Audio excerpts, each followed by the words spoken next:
The dust hung heavy in the afternoon air, settling like fine flour over everything it touched. Eliza Mayfield pressed her palm against the rough wooden post of the porch railing, feeling the heat that had been baking into the timber since dawn. The sun bore down mercilessly on the small homestead, turning the packed earth of the yard into something that cracked underfoot and sent up little puffs of yellow powder with each step. From where she stood, she could hear the low murmur of voices drifting from the barn. Her father's voice, edged with the particular tone he used when discussing business, and another man's voice, deeper and unfamiliar. The cattle in the distant pasture lowed occasionally, their calls carrying across the shimmering heat like echoes from another world. Eliza wiped the perspiration from her forehead with the back of her hand, leaving a streak of moisture that evaporated almost immediately.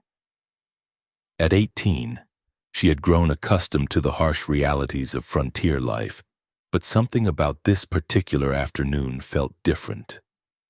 There was a tension in the air that had nothing to do with the approaching storm clouds gathering on the horizon. The kitchen door creaked open behind her, and her mother emerged, clutching a faded checkered dish towel in her weathered hands. Mary Mayfield's face bore the marks of too many years squinting against the prairie sun, too many sleepless nights worrying about crops and creditors. She moved to stand beside her daughter, her presence both comforting and somehow fragile. "Eliza," her mother said softly, not looking at her directly. "Your father needs to speak with you." The word sent a chill down Eliza's spine despite the oppressive heat. She had learned to read the subtle signs in her mother's voice, the way it grew thin when bad news was coming. "What about Mama?" Mary Mayfield's fingers worked at the dish towel, twisting it into tight knots. "Just go to him, child, and remember what I've taught you about being strong." Before Eliza could respond, her mother pressed something small and soft into her palm, an old handkerchief, embroidered with tiny blue flowers that had faded to pale gray over the years. It was the only pretty thing her mother owned, a remnant from her own girlhood back east. "Keep this," Mary whispered, her voice barely audible over the buzzing of flies and the distant sound of horses stamping their feet. "Keep it close, and remember that you're loved." The words hit Eliza like a physical blow. She looked down at the handkerchief, then back at her mother's face, searching for answers in the lined features and tired eyes.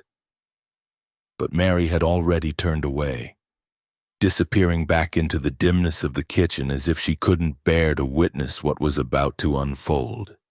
Eliza's bare feet carried her across the scorching yard toward the barn, each step sending up small clouds of dust that clung to her ankles. The shade inside the barn provided little relief from the heat, but at least it blocked the relentless glare of the sun.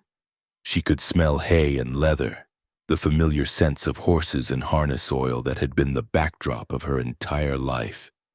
Her father stood near the back of the barn with a man she had never seen before. The stranger was tall and lean, with shoulders that spoke of years of hard labor.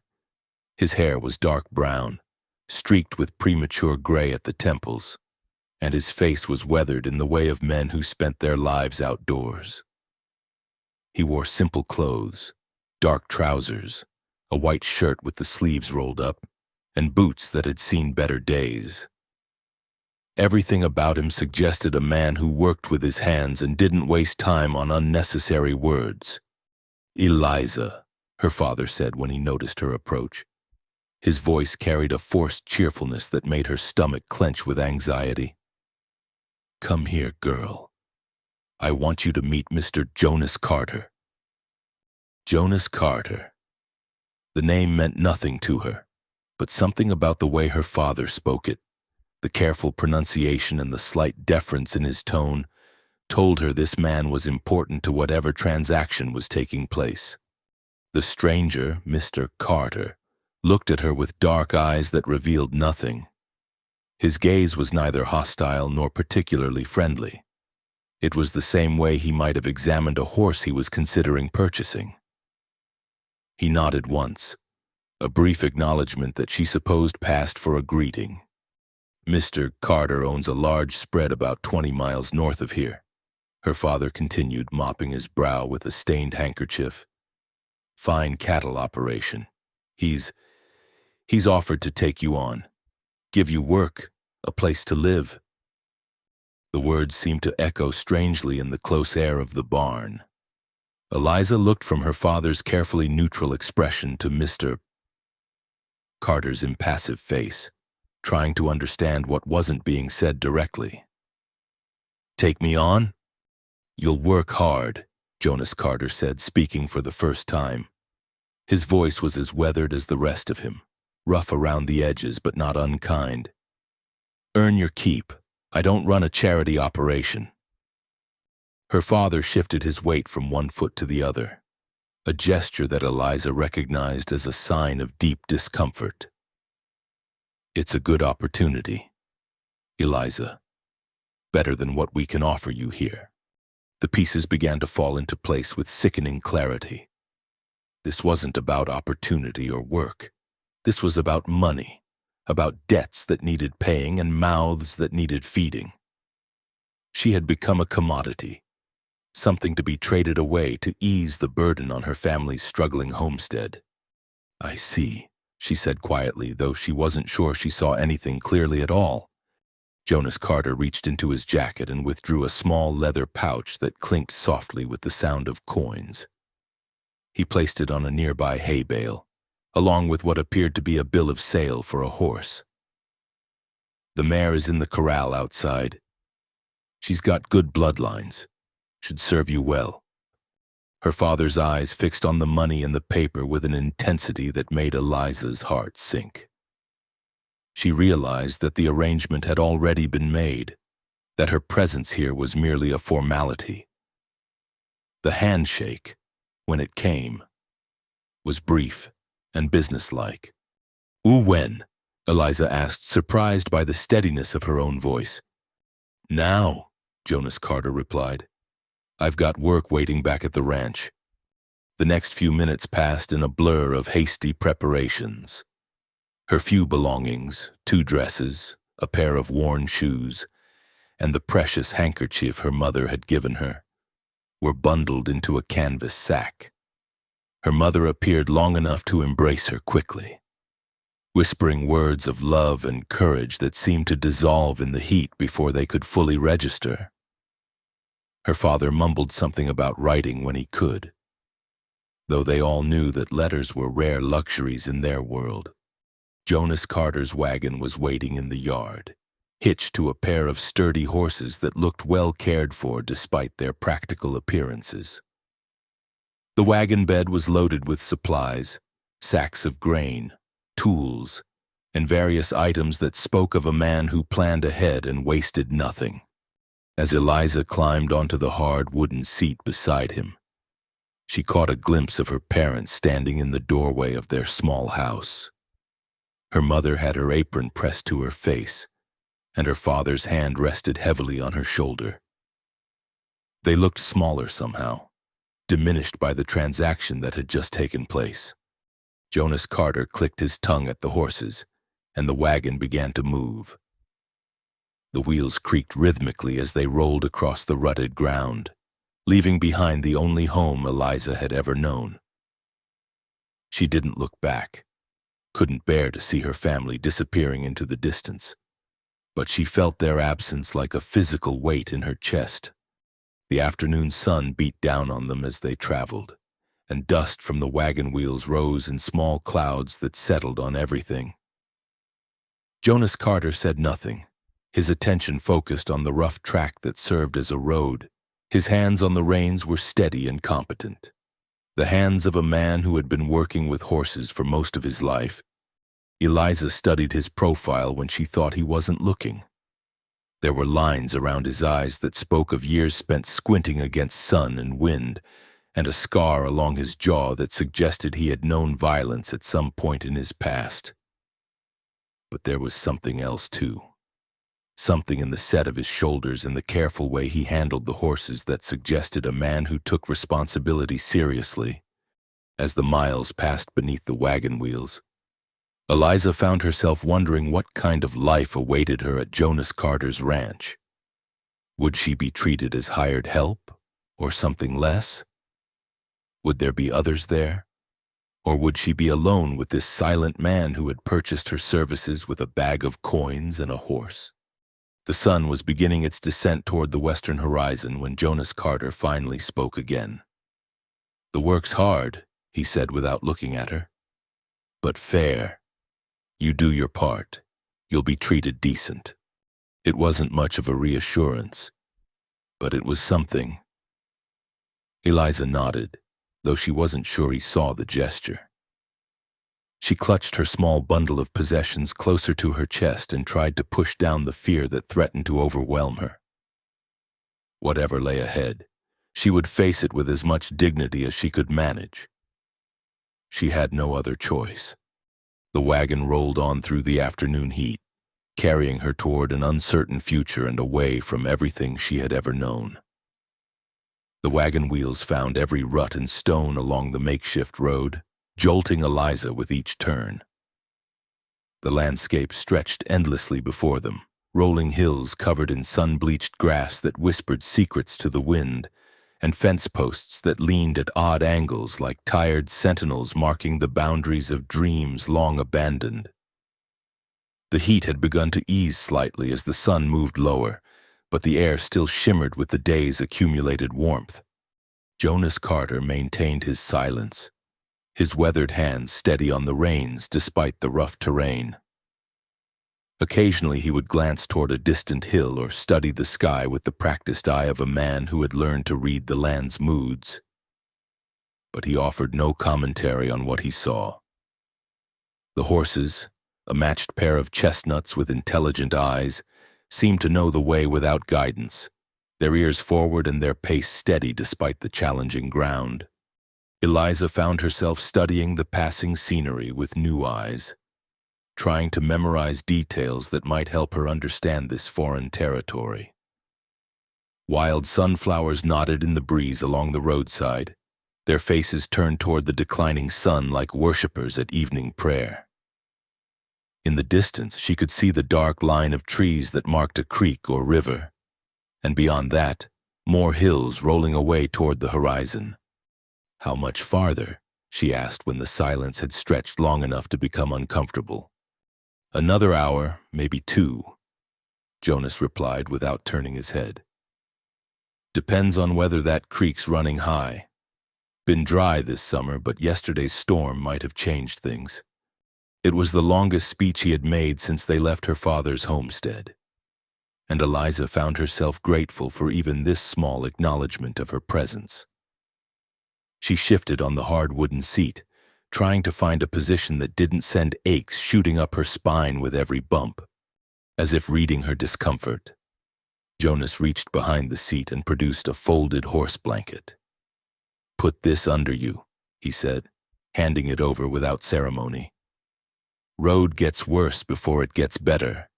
The blanket smelled of horses and hay, but it provided welcome cushioning against the unforgiving wood. Eliza murmured her thanks and tried not to read too much into the small kindness.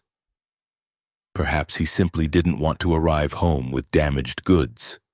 The thought made her stomach clench with renewed anxiety.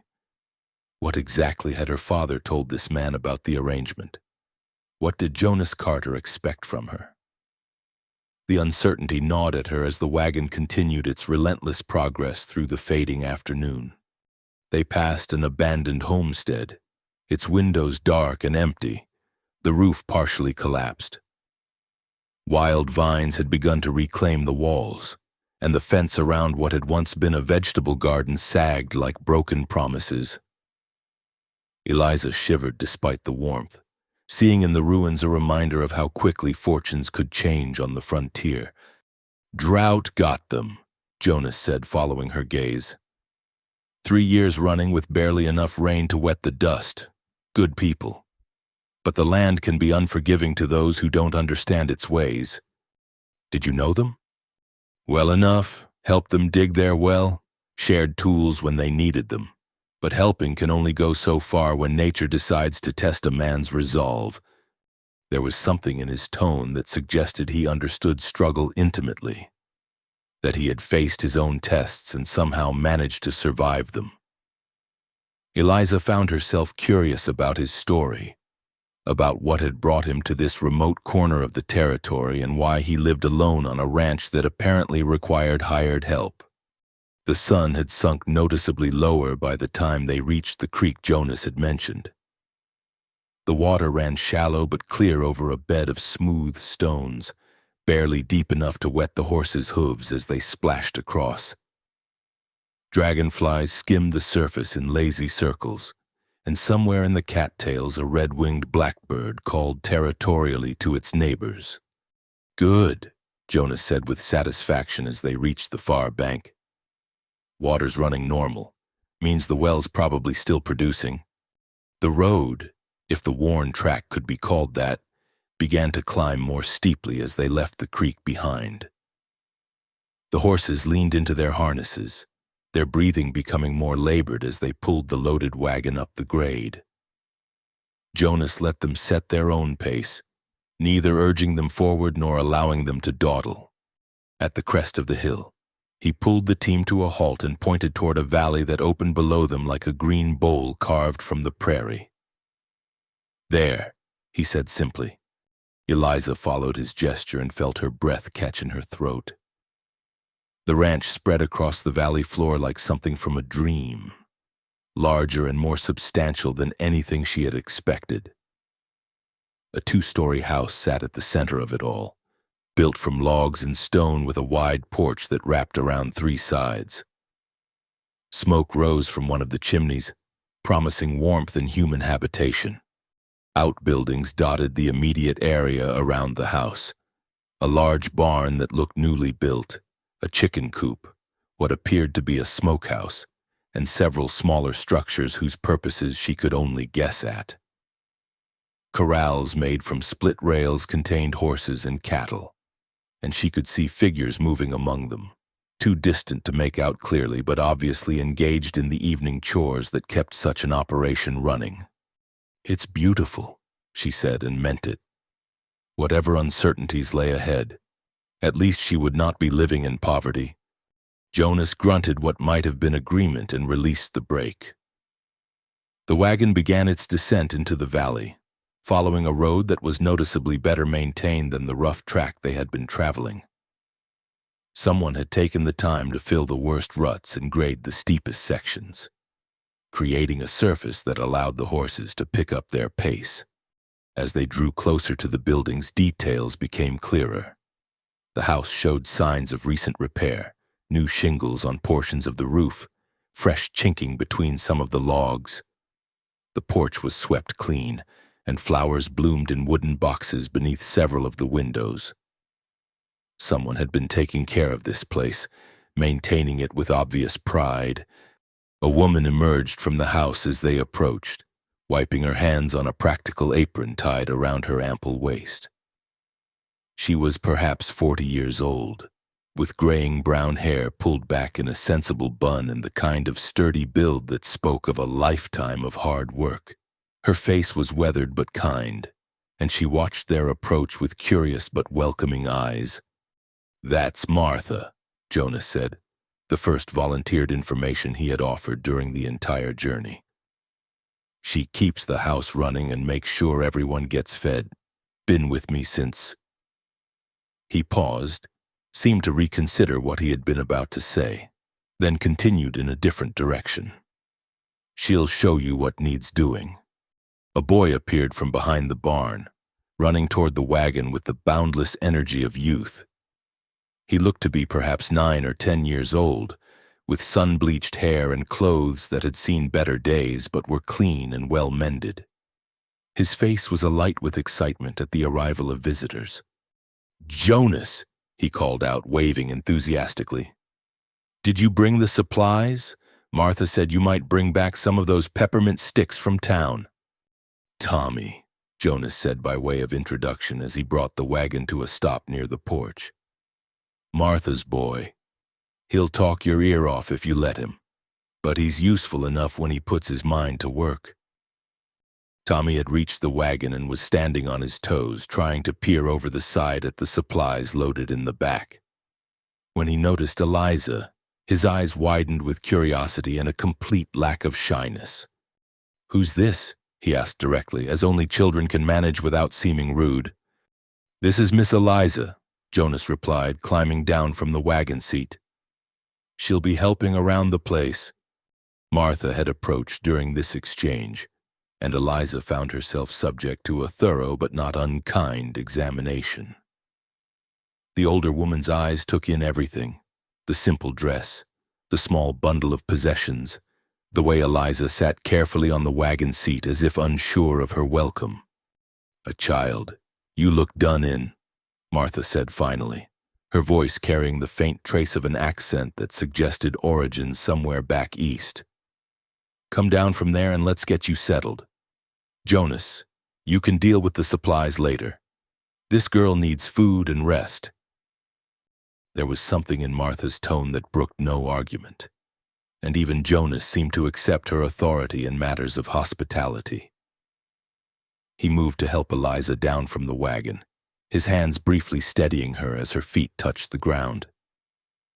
The contact was impersonal but not rough, the gesture of a man who was accustomed to helping others without making a show of it. "Tommy, you help Jonas with the horses," Martha continued, already taking charge of the situation. "Miss Eliza, you come with me. We'll get you something to eat and show you where you'll be staying." As they walked toward the house, Martha kept up a steady stream of practical conversation. "I hope you're not afraid of hard work, because there's plenty of it around here. Jonas runs a good operation, but it takes all of us to keep things running smooth. Can you cook?" "Some," Eliza replied, finding her voice at last. "Mostly simple things." "Good enough. I can teach you the rest. Can you handle chickens? They can be contrary creatures, but they provide good eggs if you treat them right." The porch steps were solid beneath Eliza's feet, and the front door opened onto a main room that was larger and better furnished than anything she had expected. The furniture was simple but well made, and everything was scrupulously clean. Woven rugs covered portions of the plank floor, and the stone fireplace that dominated one wall showed signs of recent use despite the warm weather. "Jonas built most of this himself," Martha said, noticing Eliza's examination of the room. "Took him the better part of 3 years, working on it between everything else that needed doing. He's got good hands for building. I'll give him that." She led the way toward the back of the house, past a dining area with a long wooden table and chairs that matched the practical style of the other furniture. The kitchen was larger than Eliza's entire home had been, with a massive cast-iron stove that radiated warmth and the lingering aromas of the day's cooking. "Your room's through here," Martha said, opening a door near the kitchen. "It's not fancy, but it's clean and private. You'll share the necessary out back with the rest of us. But there's a basin and pitcher for washing in your room." The room was small but adequate, with a narrow bed covered by a patchwork quilt, a wooden chair, and a chest of drawers topped by the promised basin and pitcher. A single window looked out toward the corrals, where Eliza could see Jonas and Tommy working together to unhitch the horses from the wagon. "It's perfect," Eliza said, and meant it. After the uncertainty of the journey, having a defined space that belonged to her, however temporarily, felt like an unexpected luxury. Martha smiled for the first time since they had met. "Good. Now, let's get some food in you. Jonas doesn't believe in wasting time, so you'll probably start work tomorrow morning. Best to get a good night's rest while you can." As they returned to the kitchen, Eliza caught a glimpse of Jonas through the window. He was running his hands over one of the horses, checking for injuries or sore spots with the practiced attention of a man who valued his animals. There was something about the care he took, the gentleness of his examination, that suggested depth she hadn't yet begun to understand. Outside, the sun was setting behind the hills that ringed the valley, painting the sky in shades of gold and rose. Tomorrow would bring new challenges, new uncertainties. But for now, she had a roof over her head and the promise of honest work. It was more than many people on the frontier could claim, and she would be grateful for it. Dawn came soft and pale over the valley, stealing through Eliza's window like a whispered promise. She woke to the sound of wind moving through the cottonwood trees that lined the creek, their leaves rustling with a sound like distant rain. For a moment, suspended between sleep and waking, she forgot where she was. Then the unfamiliar weight of the patchwork quilt and the foreign scents of the room, wood polish, lavender sachets, and the lingering aroma of Martha's cooking, brought reality flooding back. The house was already stirring around her. She could hear Martha's footsteps in the kitchen, the soft clatter of pots and the creak of the stove door opening.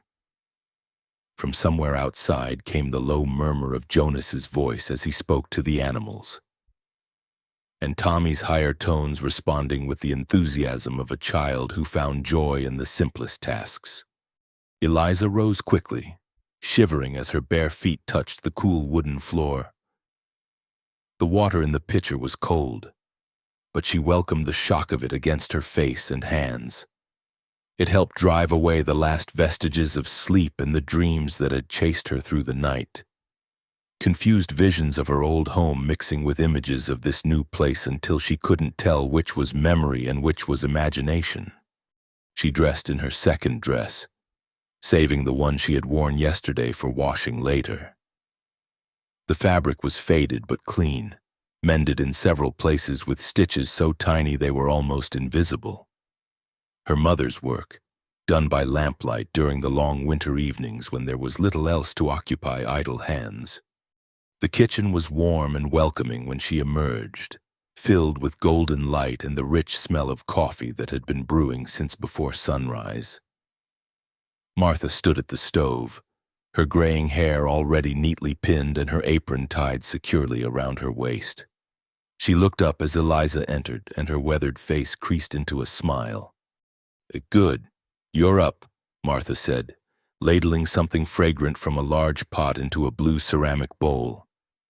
"I was beginning to worry you might sleep the morning away. Here, eat this. It's porridge with honey and dried apples. You'll need your strength for what's ahead." The porridge was better than anything Eliza had tasted in months, rich and filling with the sweetness of the honey balanced by the tartness of the apples. She ate gratefully while Martha bustled around the kitchen, preparing what appeared to be enough food to feed an army.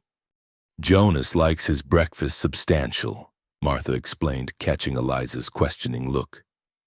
"Says a man can't work properly on an empty stomach. And he's probably right. Tommy's the same way. That boy can eat his weight in flapjacks and still be hungry an hour later." As if summoned by the mention of food, Tommy burst through the kitchen door, his hair tousled and his shirt already bearing evidence of his morning encounters with the animals. He grinned at Eliza with the unguarded friendliness of childhood. "Morning, Miss Eliza. Jonas says you're going to help with the chores. Do you know how to milk cows? Bessie's particular about who touches her, but she might like you if you're gentle enough." "I've milked cows before," Eliza replied, returning his smile. It was impossible not to be charmed by the boy's enthusiasm, and his easy acceptance of her presence helped ease some of the tension that had been building in her chest since waking. Jonas appeared in the doorway a few minutes later, his dark hair damp from washing and his shirt clean but already bearing the practical stains of a man who had been working with animals since before dawn. He nodded to Eliza in acknowledgement, then moved to the table where Martha had set out platters of eggs, bacon, biscuits, and gravy. "Morning," he said simply, taking his seat at the head of the table. It was neither warm nor cold, merely an acknowledgement of her existence, But Eliza found herself grateful for even that small courtesy. They ate in relative silence, broken only by Tommy's chatter about the new calf that had been born during the night, and Martha's occasional comments about the day's planned activities. Jonas listened to it all with the patient attention of a man accustomed to the rhythms of ranch life, occasionally asking a question or offering a brief observation. When the meal was finished, Jonas rose from the table and looked directly at Eliza for the first time since sitting down. "Come," he said. "Time to see what you're made of." The morning air was crisp and clean, carrying the scents of hay and horses and the faint sweetness of wildflowers that grew along the creek. The sun had climbed higher, painting everything in warm golden light that made the dew on the grass sparkle like scattered diamonds. Jonas led her first to the well, a stone-lined structure with a wooden bucket suspended on a rope. "Water's good here," he said, demonstrating the proper technique for drawing it up. "Comes from a spring deep underground. Never goes dry. Even in the worst droughts, you'll be carrying water for the house and the animals, so you need to know how to do it right." The bucket was heavier than Eliza had expected when filled, and the rope had a tendency to twist and tangle if not handled properly. But Jonas was patient, showing her how to brace her feet and use her legs rather than just her arms to manage the weight. His instructions were clear and practical, delivered without condescension or impatience. "Good," he said when she managed to draw up a bucket smoothly. "You'll get stronger with practice. Martha will show you how much water each task requires. No sense in wasting effort carrying more than you need." From the well, he took her to the chicken coop, a well-constructed building that housed perhaps 24 hens and one magnificent rooster who regarded their approach with suspicious dignity.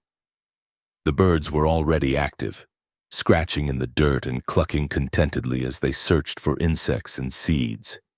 "Chickens are simple enough," Jonas said, opening the coop door and stepping inside without hesitation. "Feed them twice a day, make sure they have clean water, collect the eggs morning and evening. They'll give you trouble at first. New person makes them nervous, but they'll settle down if you're consistent." He demonstrated the feeding process, scattering grain from a wooden bucket with practiced efficiency. The hens flocked around his feet, completely comfortable with his presence. When he handed the bucket to Eliza, however, they scattered nervously, eyeing her with obvious suspicion. "They'll come around," he said, watching her tentative attempts to distribute the grain evenly. "Just don't make any sudden movements, and talk to them while you work. They like the sound of a human voice." The advice seemed almost absurdly gentle coming from this taciturn man, but Eliza filed it away carefully. She had learned long ago that wisdom could come from unexpected sources, and Jonas clearly knew what he was talking about when it came to managing animals. Next came the larger livestock. The horses in the nearest corral lifted their heads as Jonas and Eliza approached, several of them moving closer to the fence with the easy familiarity of animals who trusted their caretaker completely. Jonas ran his hands over their necks and shoulders, checking for any signs of injury or illness with the practiced attention of a man whose livelihood depended on keeping his animals healthy. "This is Major," he said, indicating a large bay gelding with intelligent eyes and a white star on his forehead. "Best cow horse I've ever owned. And this lady here is Belle. She's getting old, but she's still useful for lighter work." Each horse had a name and a personality, and Jonas knew them all intimately. He spoke of their individual quirks and preferences with the same attention he might have given to discussing people, and Eliza began to understand that these animals were not merely tools to him but partners in the work of running the ranch. The cattle were more distant, both physically and temperamentally. They grazed in a larger pasture beyond the corrals, moving in the loose groups that seemed to govern their social structure.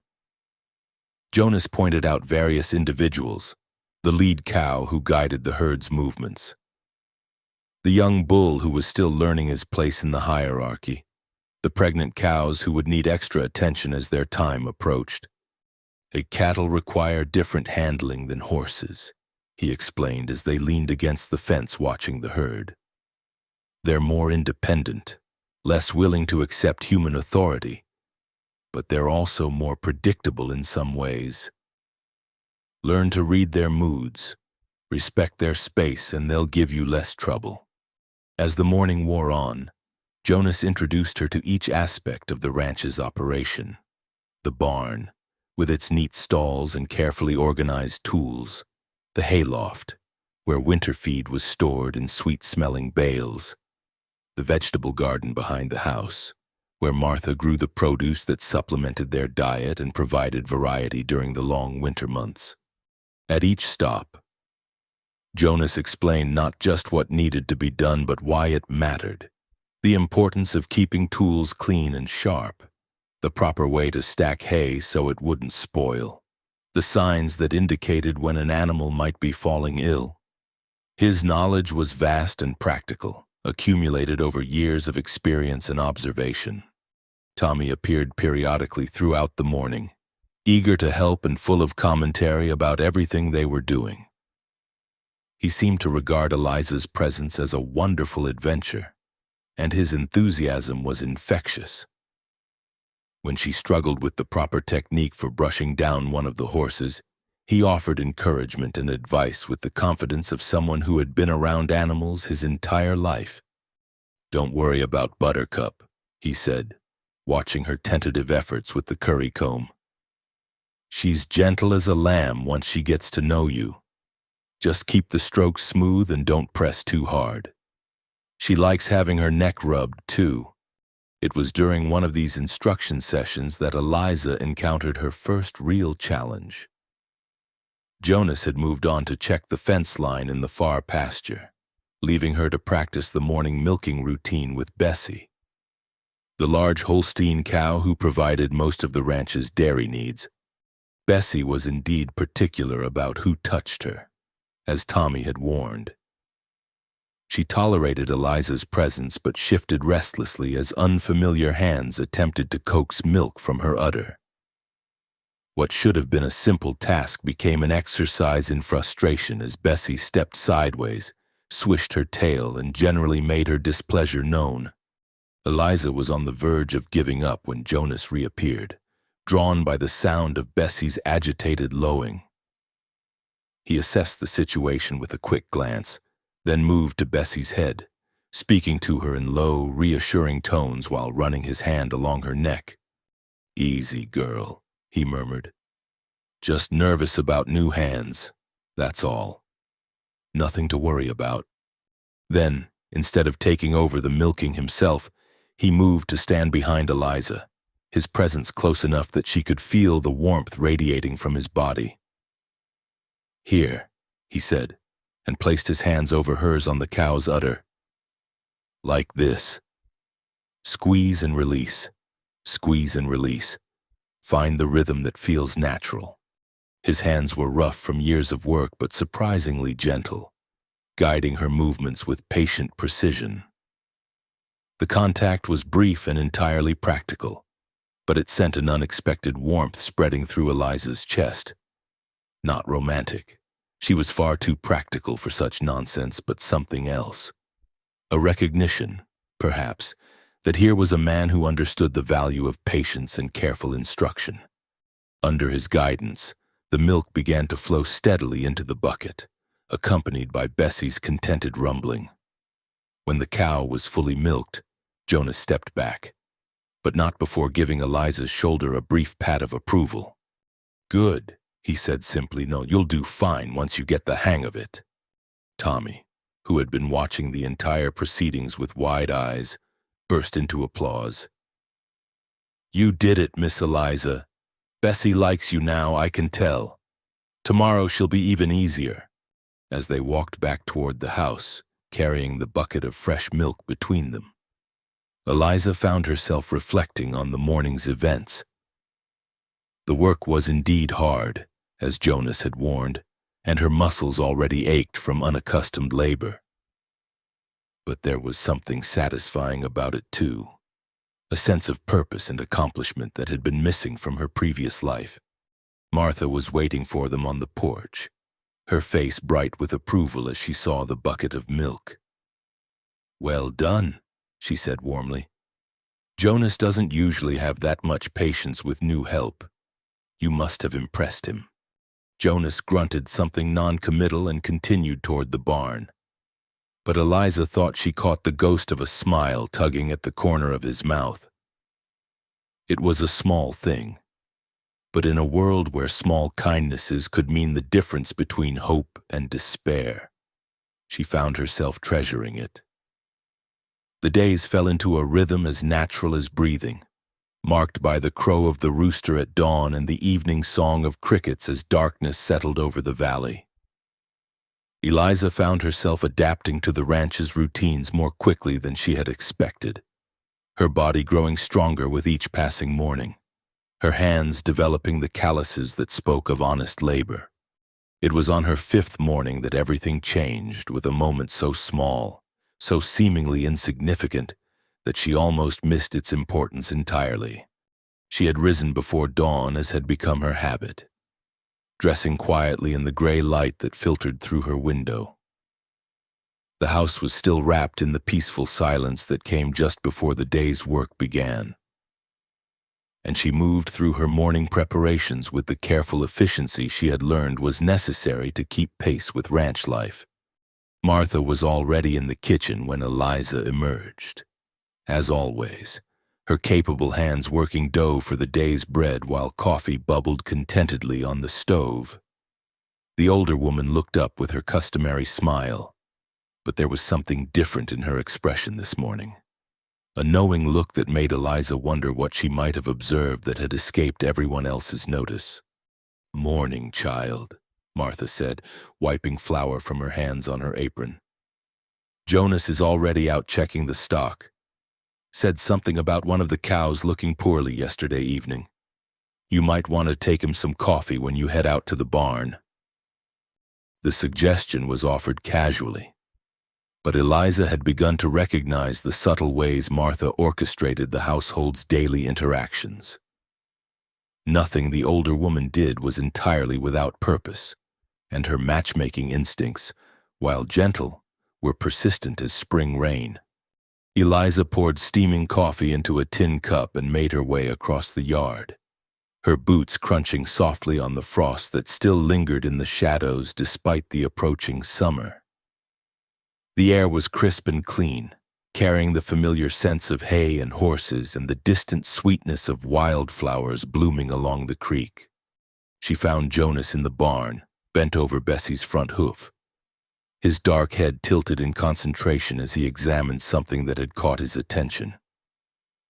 The big Holstein stood patiently, her weight shifted to accommodate his inspection. And there was something about the scene, the man's careful attention, the animal's trust, the golden morning light slanting through the barn doors, that struck Eliza as profoundly peaceful. "Martha sent coffee," she said softly, not wanting to startle either Jonas or the cow. He looked up, and for a moment their eyes met across the space between them. There was something different in his expression this morning, a softness that hadn't been there before, as if the careful distance he maintained had shifted just slightly. "Obliged," he said, releasing Bessie's hoof and straightening. "Stone bruise, I think, nothing serious, but I'll keep an eye on it." He accepted the coffee with hands that bore fresh scratches from his examination, and Eliza found herself noticing details she had overlooked before, the way his fingers curled around the warm metal, the careful way he tested the temperature before drinking, the small scar along his thumb that spoke of some long-ago accident. "Is there anything I can do to help?" she asked. Jonas considered this for a moment, his gaze moving between Eliza and Bessie with the expression of a man weighing possibilities. "Can you manage her alone today? For the milking, I mean." I should check the rest of the herd, make sure whatever's bothering her isn't spreading. The question was simple enough. But Eliza sensed the deeper meaning beneath it. This would be the first time he had trusted her with a task entirely on her own, without supervision or immediate backup. The responsibility felt weightier than it should have, given that it was just milking a cow. But she understood that in the careful hierarchy of ranch life, trust was earned in increments. "I can manage," she said, hoping her voice conveyed more confidence than she felt. "Good." Jonas finished the coffee and handed back the empty cup, his fingers brushing hers briefly in the exchange. The contact was fleeting, but it sent an unexpected warmth up her arm that had nothing to do with the morning temperature. "If she gives you any trouble, just leave her be. I'll deal with it when I get back." He moved toward the barn door, then paused as if remembering something. "Oh, and Eliza? Don't try to rush her. Bessie's particular about her routine. She likes things done the same way every time." The use of her name, spoken in his low, careful voice, caught her by surprise. It was the first time he had addressed her directly rather than simply speaking in her general direction, and the small intimacy of it made her feel suddenly, inexplicably shy. She watched him walk away across the yard, his stride long and purposeful as he headed toward the pasture where the main herd grazed. Only when he had disappeared from view did she turn her attention to Bessie, who was regarding her with the patient expression of a creature accustomed to the vagaries of human behavior. "Well, girl," Eliza said, moving to collect the milking stool and bucket from their usual places. "Looks like it's just you and me this morning." Bessie's ears flicked forward at the sound of her voice, and she shifted slightly to make room as Eliza positioned the stool beside her. The routine had become familiar over the past few days. The careful positioning, the gentle words of encouragement, the gradual establishment of trust between human and animal. But today felt different somehow. Perhaps it was the absence of Jonas's watchful presence, or perhaps it was simply that Bessie had finally accepted her as a legitimate part of the morning ritual. Whatever the reason. The big cow stood calmly as Eliza began the milking process, her only movement the occasional swish of her tail to discourage flies. Eliza found herself settling into the rhythm that Jonas had taught her. Squeeze and release, squeeze and release, and as the milk began to flow steadily into the bucket, she felt a small surge of pride. The work was honest and useful, and there was something deeply satisfying about performing it well. She was so focused on her task that she didn't notice Tommy's approach until he appeared beside the milking stall, his young face bright with curiosity and mischief. "You're getting good at that," he observed, settling himself cross-legged in the straw to watch the proceedings. "Remember how nervous you were that first day? Bessie practically had you scared out of your wits." "I was not scared," Eliza protested, though she smiled as she said it. Tommy's easy chatter had become one of the bright spots of her days, his cheerful commentary providing a counterpoint to the more serious business of ranch life. "He were too," Tommy said with the confidence of someone who had witnessed the entire event. "Your hands were shaking so bad Bessie thought you might be sick or something. But Jonas helped you, and now look, she's practically falling asleep while you work." The observation was accurate enough. Bessie did indeed seem to be dozing, her large brown eyes half closed and her breathing deep and regular. The transformation from their first encounter to this peaceful moment was remarkable, and Eliza found herself wondering if other changes might be possible with enough patience and persistence. "Tommy," she said, struck by a sudden curiosity, "what happened to Jonas's wife?" The boy's cheerful expression sobered immediately, and he glanced around as if checking to make sure they were alone. "She died," he said quietly. 3 years ago, during the fever that came through. Lots of people got sick that summer, but most of them got better. Sarah didn't. Sarah. The name hung in the air between them, heavy with implications. Eliza had wondered about the careful way the house was maintained, the feminine touches that spoke of someone who had cared about beauty as well as practicality. Now she understood. Jonas doesn't talk about her much. Tommy continued, his voice dropping to a whisper. But sometimes I catch him looking at her picture in his room, and his face gets all sad and far away. Martha says he loved her something fierce, and losing her nearly broke him.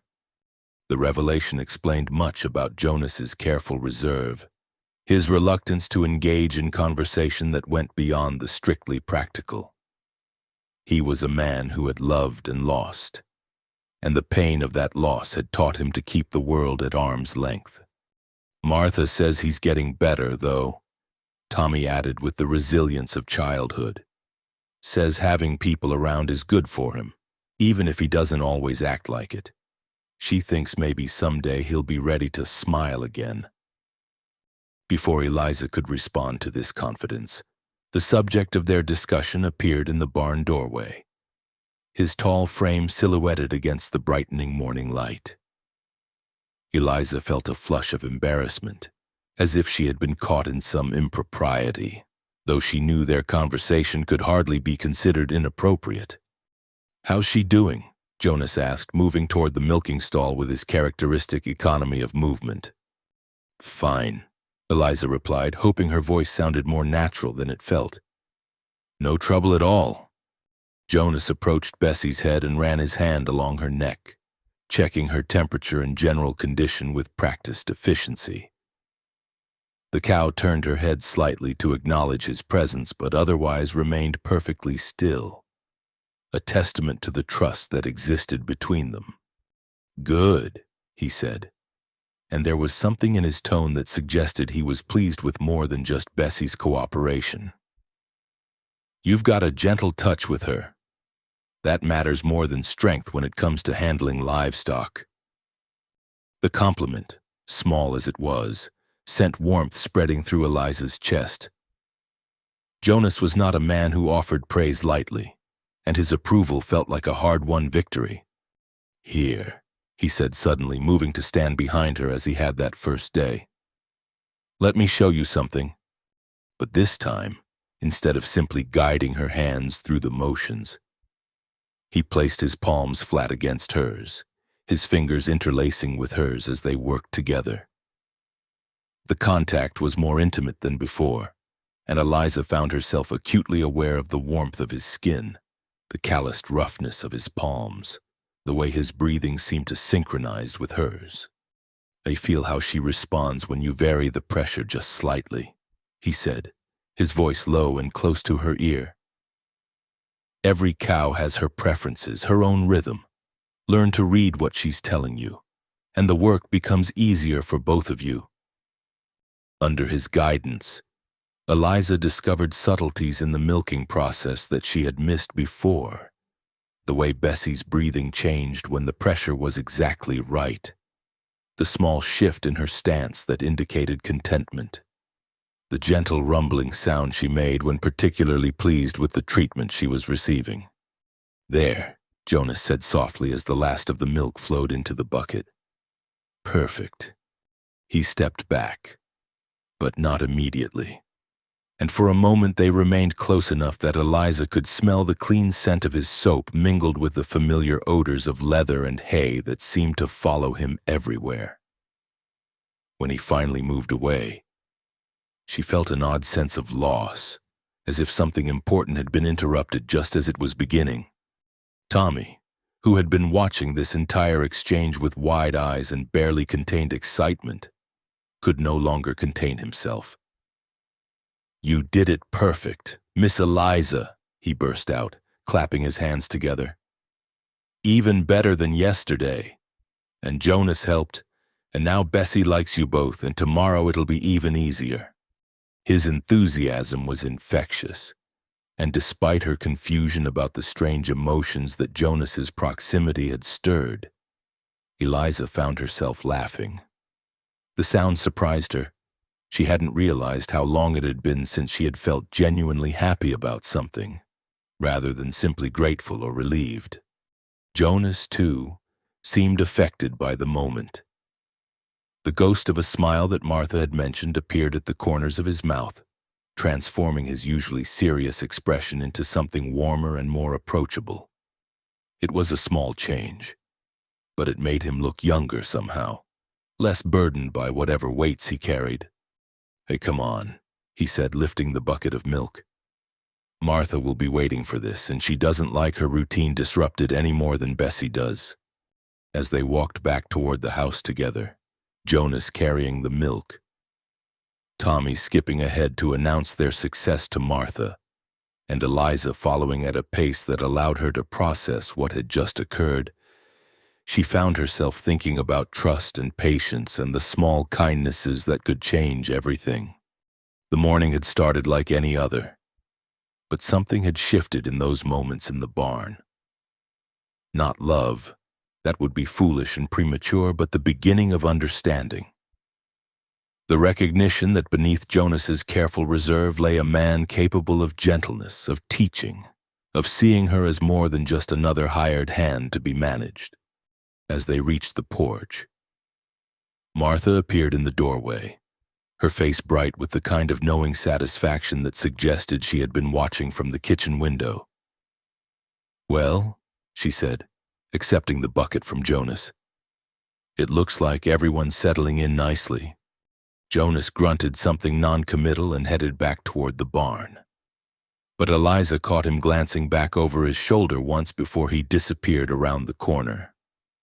It was a small gesture, easily missed, but she filed it away carefully with all the other small signs that suggested the careful walls he had built around himself might not be as impenetrable as they seemed.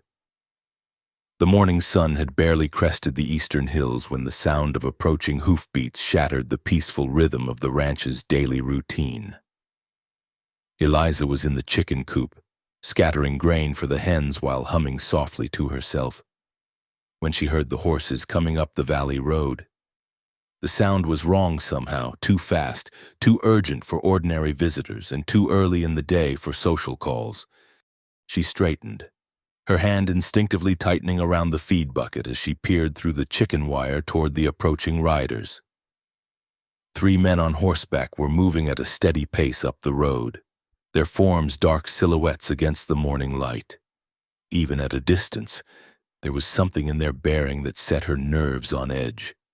The chickens, sensing her tension, scattered with alarmed clucking as she hurried from the coop toward the house. Through the kitchen window, she could see Martha's concerned face watching the approaching riders, her usual composure replaced by obvious worry. Jonas emerged from the barn at the same moment Eliza reached the porch, his long stride carrying him quickly across the yard. His hand rested casually near the Colt revolver at his hip, but there was nothing casual about the sharp alertness in his eyes or the set of his shoulders. Tommy appeared from behind the house, drawn by the commotion, but Jonas's sharp gesture sent the boy scurrying back toward the kitchen door. "Stay inside," Jonas called to Martha and Eliza, his voice carrying the unmistakable tone of a man accustomed to being obeyed in dangerous situations. But Eliza found herself unable to move from the porch. Something about the approaching riders struck her as familiar, though she couldn't immediately place why. As they drew closer, details became clearer. The lead rider was a heavy-set man with graying whiskers and clothes that had seen better days, while his companions were younger and leaner, with the hard faces of men who lived by violence rather than honest labor. When they were perhaps 50 yards from the house, recognition hit her like a physical blow. The lead rider was Silas Hawthorne, a man who had done business with her father on several occasions, always involving debts and payments that seemed to benefit only one party. The other 2 men were strangers, but their type was unfortunately familiar, the kind of hired muscle that men like Hawthorne employed when persuasion alone proved insufficient. They reined in their horses just outside the fence that surrounded the immediate area of the house, raising a cloud of dust that caught the morning breeze and drifted across the yard like a yellow veil. Hawthorne removed his hat and mopped his brow with a stained handkerchief, his small eyes taking in the buildings and corrals with the calculating gaze of a man assessing value. "Morning," he called out, his voice carrying the false joviality that Eliza remembered from his dealings with her father. "Fine spread you've got here, Carter. Real fine indeed." Jonas stood perfectly still, his feet planted slightly apart and his hands hanging loose at his sides. When he spoke, his voice was level and controlled, but there was steel beneath the calm surface. "Morning, Hawthorne. What brings you to my land?" Hawthorne's smile widened, but it never reached his eyes. "Well now, that's a direct question, and I appreciate directness in a man. Truth is, we're here on a matter of business. Legal business, you might say." He reached inside his coat and withdrew a folded paper, which he waved in the air like a flag of truce. "Got some documents here that concern that young lady you've got working for you. Miss Mayfield. I believe her name is—" Eliza felt the blood drain from her face. She gripped the porch railing so tightly that her knuckles went white, her mind racing as she tried to understand what was happening. Behind her, she heard Martha's sharp intake of breath and the soft sound of Tommy's worried whisper. "What kind of documents?" Jonas asked, his tone carefully neutral. "Promissory notes, bills of sale, that sort of thing," Hawthorne replied, his voice growing more confident as he sensed what he perceived as weakness. "Seems her daddy owed some considerable money to various parties, and when he couldn't pay up in cash, he offered certain collateral, the girl, in particular. Her father already made his arrangements," Jonas said. "Any debts were settled when he transferred her to my employment." Hawthorne laughed, a sound like gravel rattling in a tin can. "Now see, that's where you're wrong, friend. These here papers predate any arrangement you might have made. Prior claims, you understand, legal and binding, signed and witnessed proper." One of the younger men shifted in his saddle, his hand moving casually toward the gun at his hip. The gesture was subtle but unmistakable, and Eliza saw Jonas's eyes narrow as he catalogued the threat. "I'd like to see those papers," Jonas said evenly. "Oh, I'm sure you would," Hawthorne replied with mock sympathy. "But see, these documents need to be examined by the proper authorities. Legal matters, you understand. Can't just go showing them to every interested party." "Then you can show them to Sheriff Brennan in town," Jonas said. "If your claim is legitimate, he'll sort it out according to law." Hawthorne's expression darkened slightly, the false friendliness slipping just enough to reveal the calculating predator beneath. "Now, Carter, no need to complicate things with lawyers and such. We're reasonable men here. Could be we might work out some kind of arrangement, if you catch my meaning." The threat was clear enough, though wrapped in the language of business negotiation. Eliza felt sick to her stomach as she realized what was happening. These men had come to take her, using forged documents and intimidation to accomplish what they couldn't achieve through legal means. The question was why? What value did they see in claiming her that was worth the risk of confronting Jonas Carter on his own land? "I catch your meaning just fine," Jonas replied, and now there was no mistaking the warning in his voice. "And my answer is no. If you have legitimate business, you can conduct it through proper channels. If you don't, then you can get off my property." The two younger men exchanged glances, and Eliza saw their hands move closer to their weapons. The morning air seemed to thicken with tension, as if a thunderstorm was building despite the clear sky. Hawthorne's facade of civility finally cracked completely. "You're making a mistake, Carter, a big one. We're trying to be reasonable here, but our patience ain't unlimited. The girl belongs to us fair and square, and we mean to have her one way or another. Is that a threat? It's a fact. Hawthorne leaned forward in his saddle, his voice dropping to a growl. You think because you've got a nice spread and a reputation for being handy with that gun, you can ignore legal obligations? Think again. We know all about you, Carter. Know about your wife, too, and how she died. Shame when sickness takes someone so young and pretty. Course, sickness ain't the only thing that can carry off a person. The words hung in the air like poison, and Eliza saw something change in Jonas's face. The careful control slipped just enough to reveal the fury beneath, cold and deadly as winter ice. When he spoke, his voice was so quiet that she had to strain to hear it. You just made a serious mistake, Hawthorne. The gunman on Hawthorne's right apparently decided that words had gone far enough. His hand darted toward his pistol in a motion that was fast and practiced, but not fast enough. Jonas's Colt cleared leather with a speed that seemed almost supernatural, the barrel coming to bear on the threat before the other man's weapon had fully cleared its holster. Don't, Jonas said, and the single word carried absolute finality. The gunman froze with his pistol half drawn, his face pale as he stared down the barrel of Jonas's gun. For a moment that stretched like eternity. The only sounds were the stamping of nervous horses and the distant lowing of cattle in the pasture. You boys seem to have forgotten whose land you're on, Jonas continued, his voice deadly calm. This is my property, and I'm well within my rights to defend it against trespassers. Now, you've got about 10 seconds to turn those horses around and ride out of here before I decide you're more threat than I'm willing to tolerate. Hawthorne's face had gone red with rage and frustration, but he wasn't fool enough to push the matter further. Not when Jonas Carter held the advantage and had already demonstrated his willingness to use it. This ain't over, Carter, he snarled, yanking his horse's head around. Not by a long shot. Legal papers don't just disappear because you're quick with a gun. Maybe not, Jonas replied, his weapon still trained on the frozen gunman.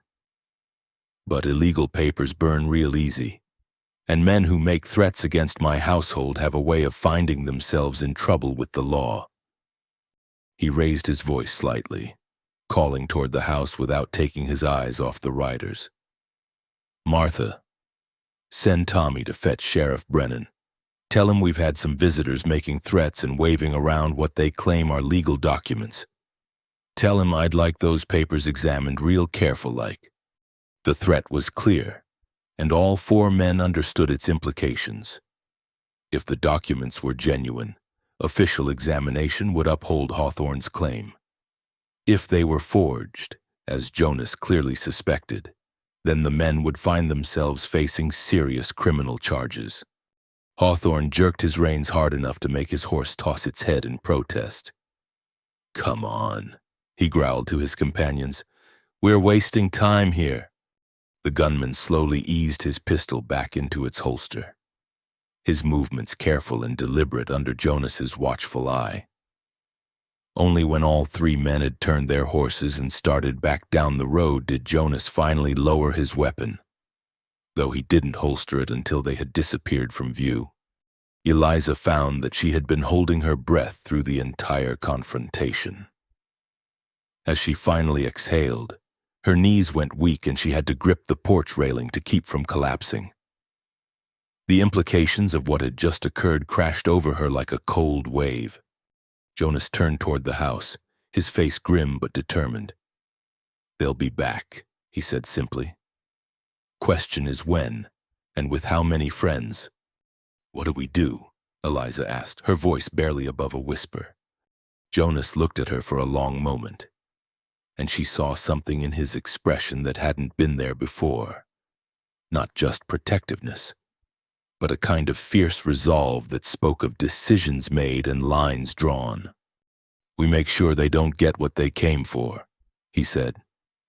Whatever those papers say, forged or real, you're under my protection now, and I don't give up what's mine without a fight." The words sent a complex mixture of emotions through Eliza's chest. Gratitude and fear and something else that she wasn't ready to examine too closely.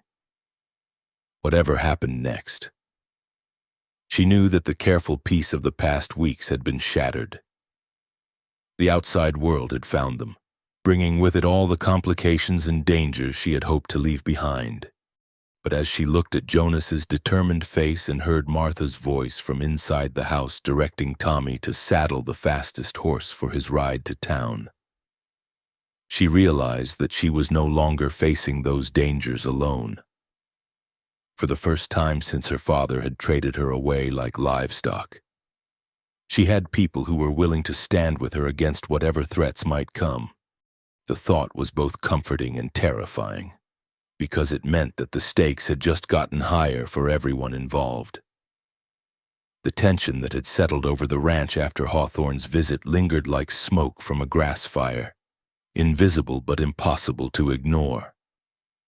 For 3 days, everyone went about their usual tasks with one eye constantly turned toward the road, waiting for the sound of approaching horses that might bring trouble back to their doorstep.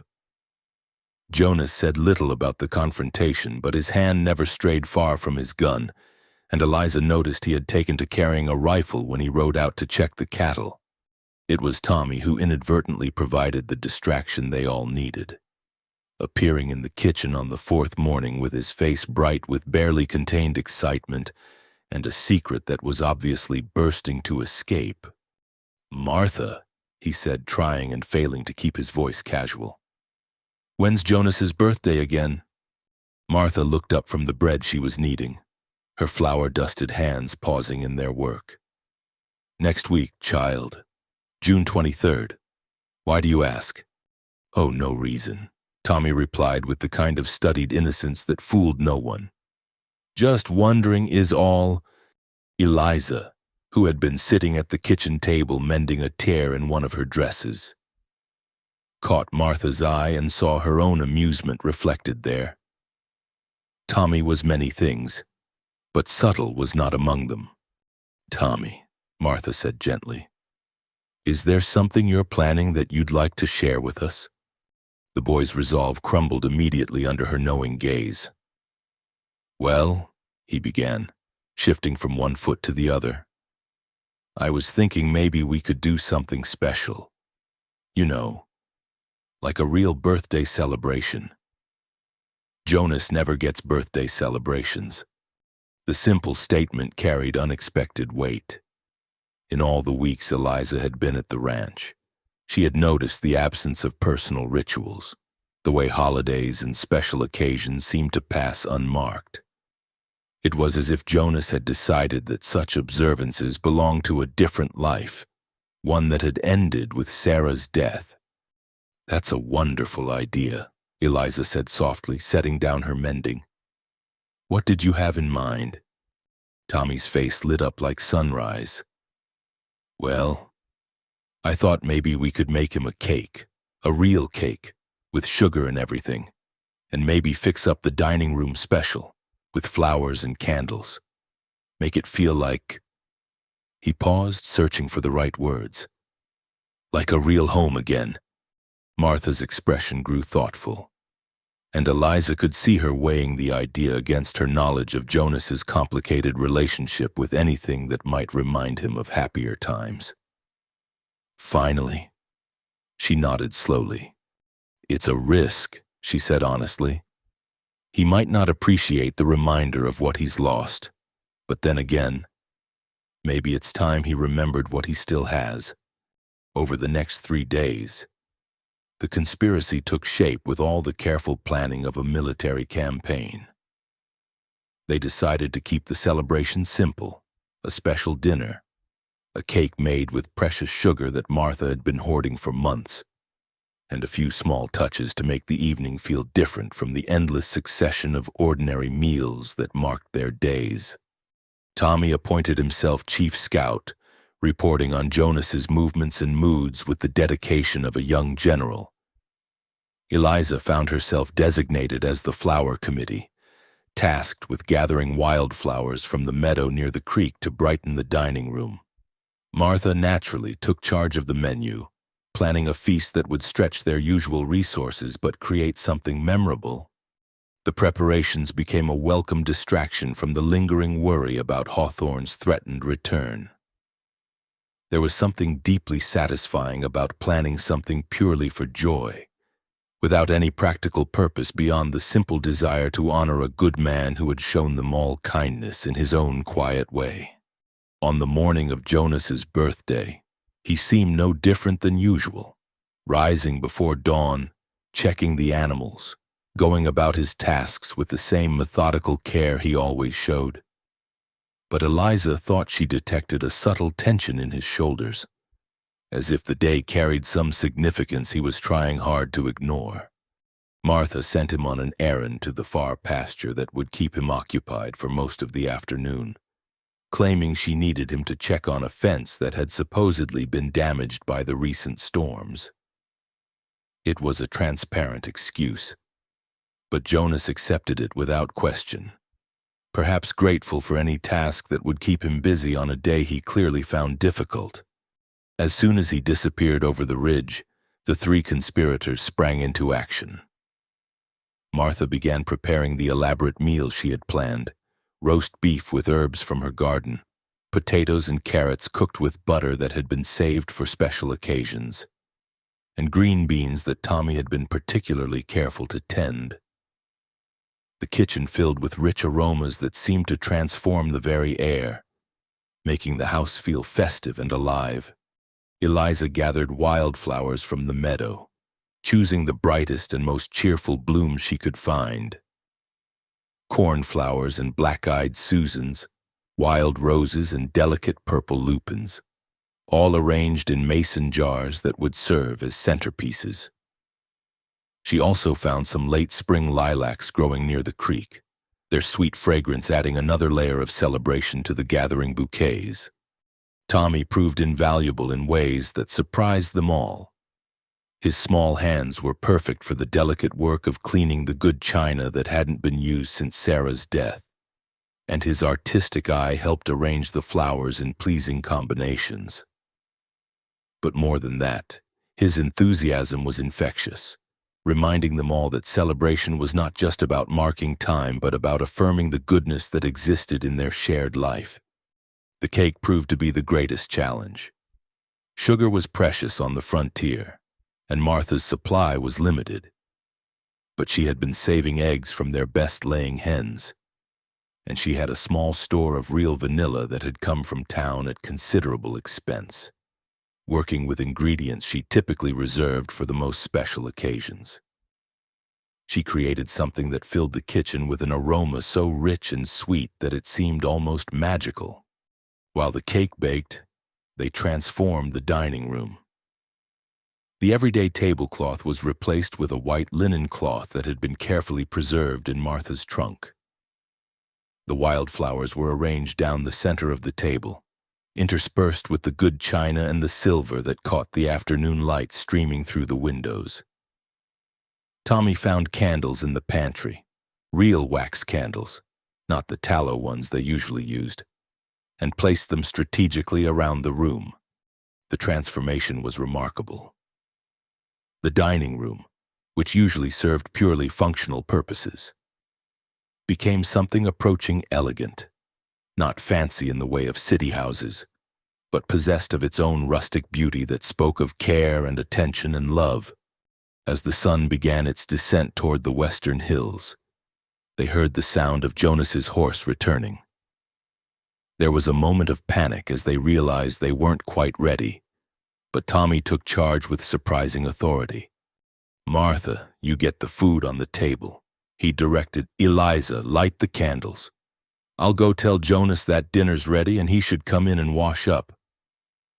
The boy disappeared through the front door with the confidence of someone whose plan was proceeding exactly as intended. Through the window, Eliza could see him intercepting Jonas near the barn, chattering with animated enthusiasm about something that required gestures and obvious excitement. Jonas's response was harder to read from a distance, but Eliza thought she saw him straighten slightly, as if something in Tommy's manner had caught his attention. After a moment's conversation, he handed the reins of his horse to the boy and walked toward the house with the careful stride of a man who suspected something but wasn't sure what. Martha had managed to get the food arranged on platters and serving dishes with remarkable speed, and the table looked like something from a magazine illustration of domestic perfection.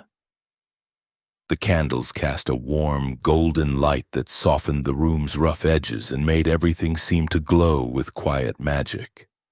"Ready?" Martha asked, smoothing her apron and checking her reflection in the window glass. Eliza nodded, though her heart was beating faster than the occasion seemed to warrant. This moment felt significant in ways she couldn't quite articulate, as if they were crossing some invisible threshold from which there would be no return. The front door opened, and they heard Jonas's boots on the wooden floor of the main room. His footsteps paused, and Eliza imagined him noticing the subtle changes, the absence of everyday sounds from the kitchen, the warm glow of candlelight spilling from the dining room, the unusual quiet that suggested something out of the ordinary was taking place.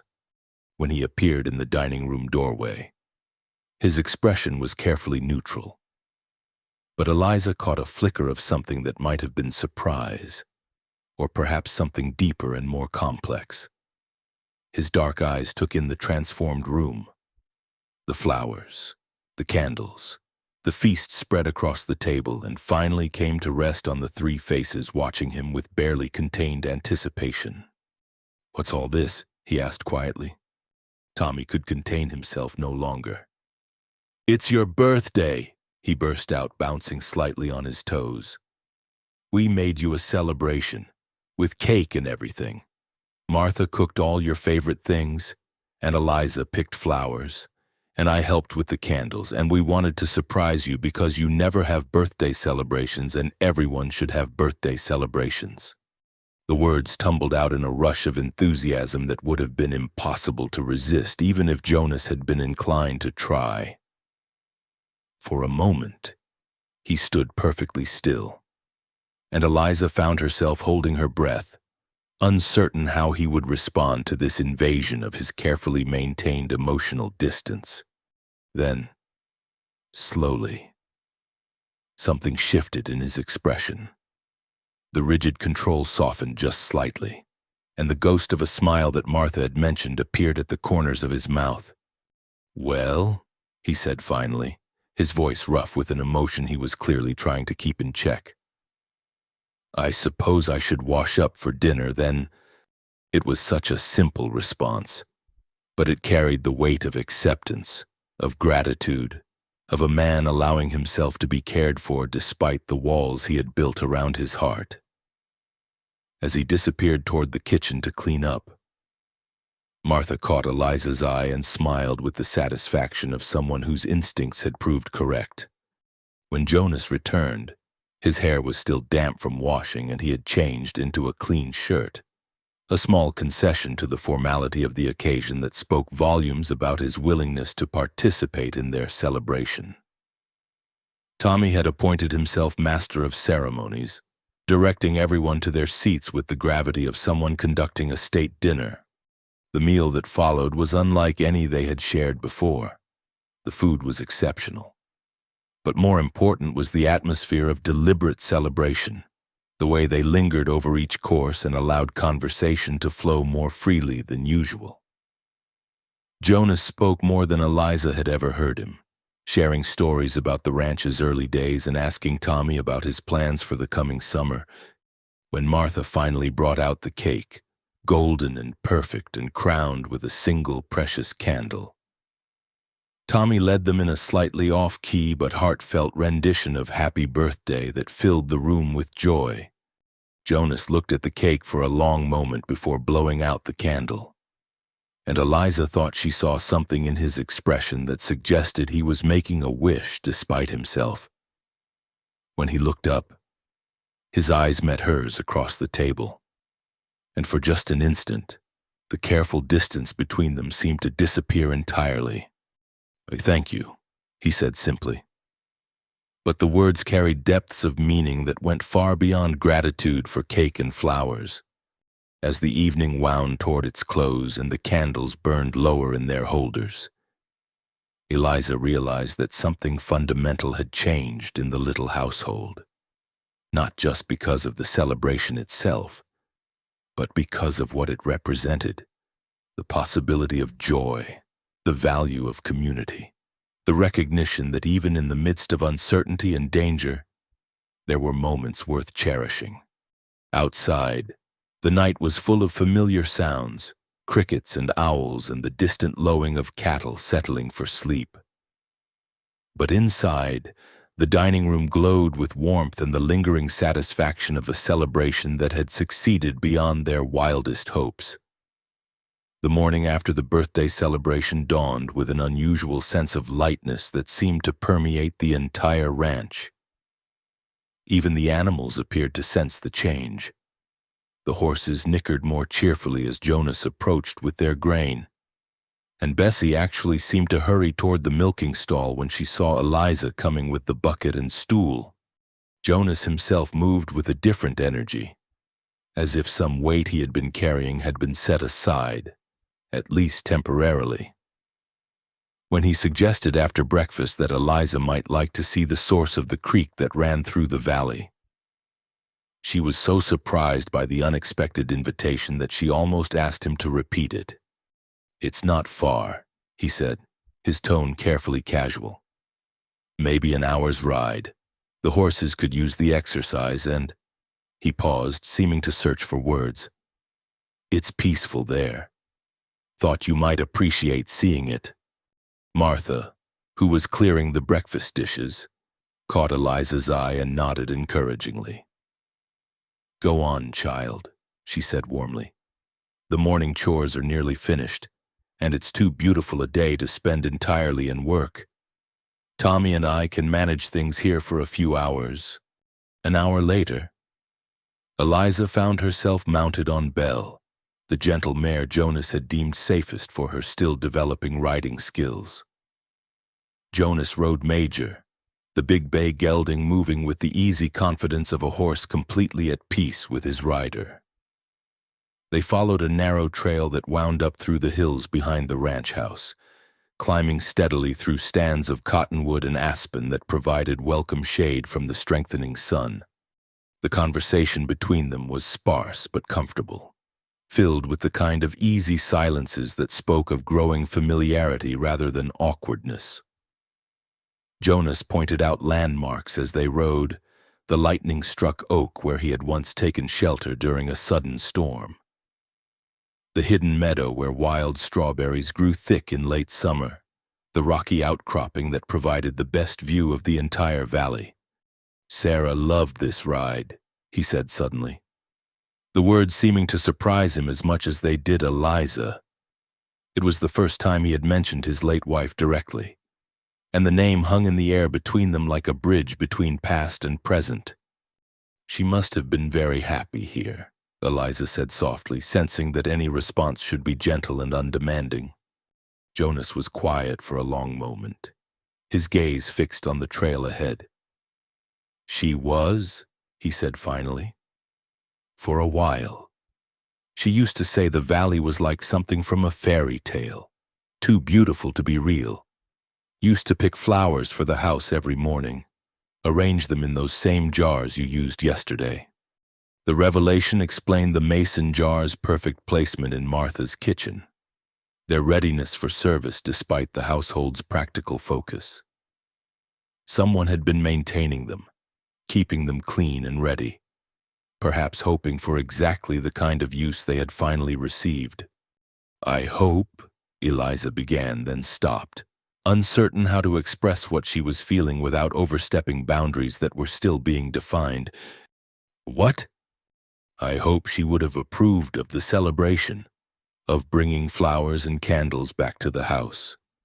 Jonas glanced at her, and she saw something in his expression that might have been surprise at her perceptiveness. "She would have," he said simply. Sarah believed in marking the good moments. said they were too rare to let pass unnoticed. They reached the waterfall an hour later, emerging from the tree line into a natural amphitheater carved from red sandstone and granite. The sight took Eliza's breath away. Water cascaded down a series of rocky shelves, creating a symphony of different tones as it fell into a deep, clear pool at the bottom. The surrounding rocks were carpeted with moss and ferns, and wildflowers grew in every crevice where soil had collected. "It's beautiful," she breathed, dismounting from Belle and moving closer to the water's edge. Jonas swung down from Major's back and loosened the horses' girths, allowing them to graze on the sweet grass that grew near the pool. "This is where the creek starts," he explained. "Spring water from deep in the hills. Never goes dry, never freezes completely, even in the worst winters." He led her to a flat boulder that provided a natural seat overlooking the pool, and they settled side by side in comfortable contemplation of the scene before them. The sound of falling water was hypnotic, and Eliza found herself relaxing in a way she hadn't since arriving at the ranch. Here, in this hidden place that felt removed from the ordinary world, it was possible to forget about Hawthorne's threats and the uncertainties that waited beyond the valley's protective hills. "I come here when I need to think," Jonas said after they had sat in comfortable silence for several minutes.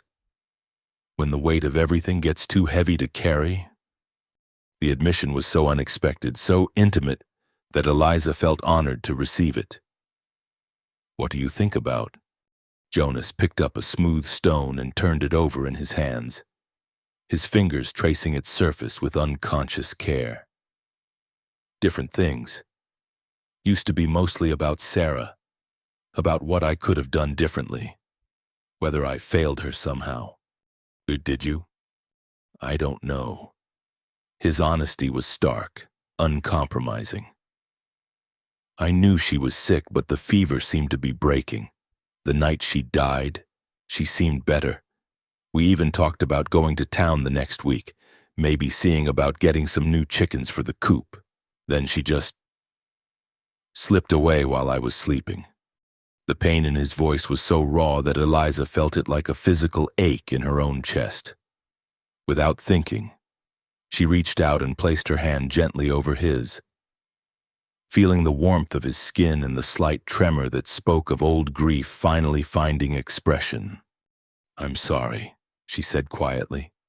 She was lucky to have someone who loved her so much. Jonas looked down at their joined hands, but he didn't pull away. "Lately I've been thinking about other things when I come here. About the ranch, about Tommy and Martha, about you." The last words were spoken so softly that she almost missed them, but they sent warmth spreading through her chest like honey in tea. "What about me?" "About how different things feel since you came. How the house seems more alive somehow. How Tommy laughs more, and Martha hums while she works again." He paused, then added with characteristic honesty, "How I feel more alive." Before Eliza could respond to this unexpected confession, the sound of approaching horses shattered the peaceful silence of their retreat.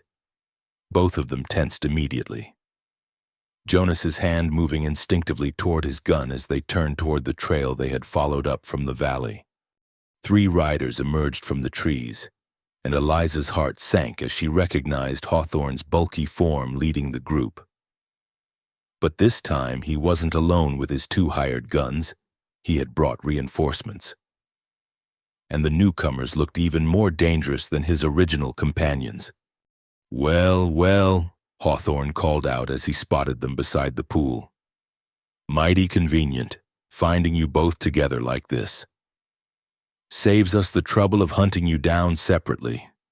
Jonas stood slowly, his movement casual but purposeful as he positioned himself between Eliza and the approaching riders. "You're trespassing, Hawthorne. Again." "Am I?" Hawthorne's smile was ugly predatory. "Funny thing about that, Turns out I've got some new information about property lines in these parts. Seems this here spring might not be on your land after all." It was obviously a lie, but delivered with the confidence of a man who believed superior numbers gave him the right to redefine reality. The 5 men spread out slightly as they dismounted, their hands resting near their weapons in a display of casual menace. The property lines were surveyed and filed with the territorial government, Jonas said evenly. "This land has been legally mined for 6 years. "Legal's a funny word," said one of the new men, a lean individual with cold eyes and a scar running from his left ear to the corner of his mouth. "Depends on who's doing the interpreting." Eliza found herself calculating distances and angles, wondering if there was any way they could reach their horses before the confrontation turned violent. But Bell and Major were grazing peacefully several yards away, and the men had positioned themselves to cut off any obvious escape routes. "Here's how this is going to work," Hawthorne continued, his voice taking on the tone of a man delivering an ultimatum. "The girl comes with us, nice and peaceful-like, and maybe we don't have to discuss these property line questions with the territorial authorities. Everybody gets what they want. No unpleasantness required. And if I refuse?" Hawthorne's smile widened. "Well, then we might have to get creative about solving our problems. Lot of things can happen to a man out here in the wilderness. Accidents, you might say. And with you gone, who's to say what the real property boundaries are?" The threat was clear and unmistakable. These men weren't just after Eliza anymore. They were prepared to kill Jonas to get her, then claim his land as payment for imaginary debts. It was a scheme that might actually work, given the isolation of the ranch and the general lawlessness that still characterized much of the territory. Jonas seemed to understand the situation's gravity as well as she did.